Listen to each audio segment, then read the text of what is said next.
Now, ladies and gentlemen, SIG is not here to romanticize meditation. Not only that, I tell you I am not a professional, and I've given you the good and bad of my third eye being open story.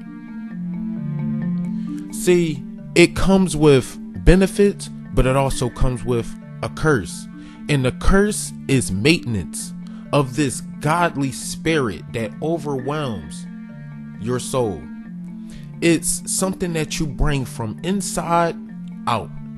And you find out that there's a whole nother world that comes with different rules and regulations, and you now are governed by some type of celestial energy.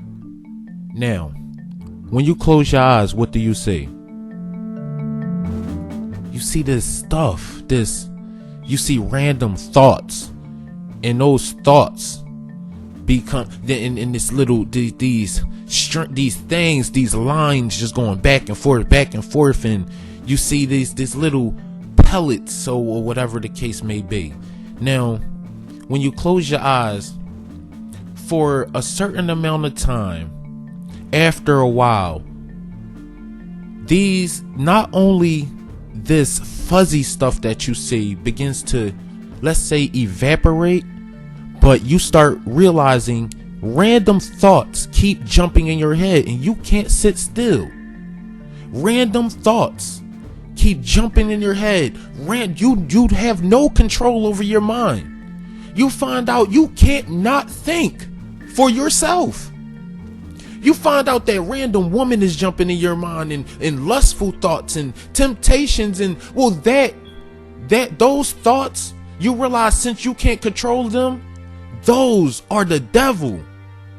Because I guarantee you, no one can sit here and can control their thoughts. But after a while, that control begins to evaporate. See, when I started to meditate, when my third eye first opened, this is what I seen. I've gotten to this point where I sat there so still for so long. No super breathing, no nothing. That comes naturally. You have to sit still enough. Peace be still. That's real.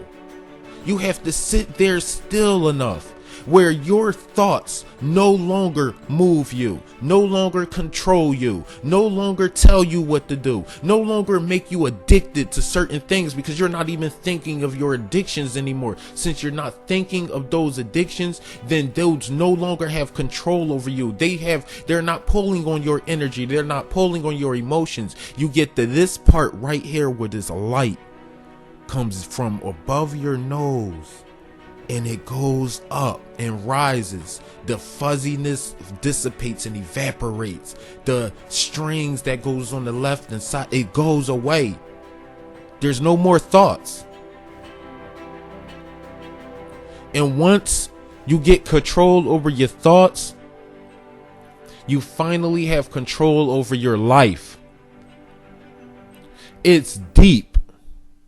It's deeper than Oprah and Russell Simmons and people like that talking about it. It's deeper than a flat earth, or it's deeper than anything. It's deeper than the books themselves. The information that comes from those books and the writings on the wall, the emojis on the wall, though it's deeper than that. And that was made by people who understood what being conscious and aware was all about, what God was all about. The teachings in most of these books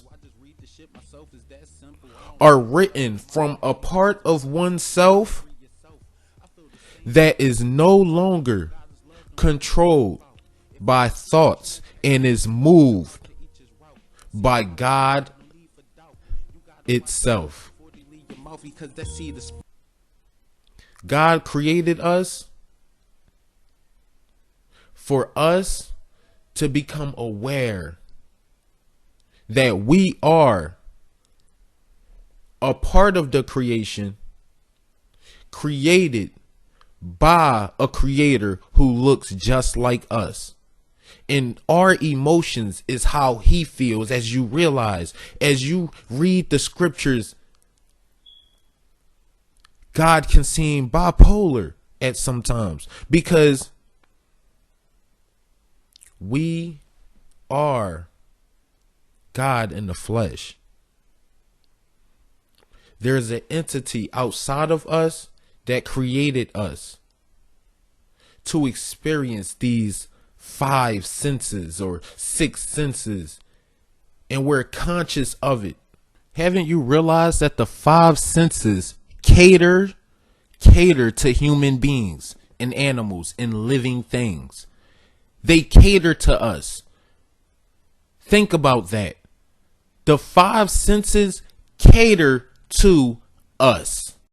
We get the feel, texture. We get the smell, the air. We get the taste, food and fruits and the sweet fruits of the trees and things of that nature and vegetables. And we get the hear sounds like the sounds of the birds of the air. What's the point of having a voice if we couldn't hear each other or be able to communicate? What's the point of having eyesight if we all would just look the same? What would be the point? This world caters to us. Thank you.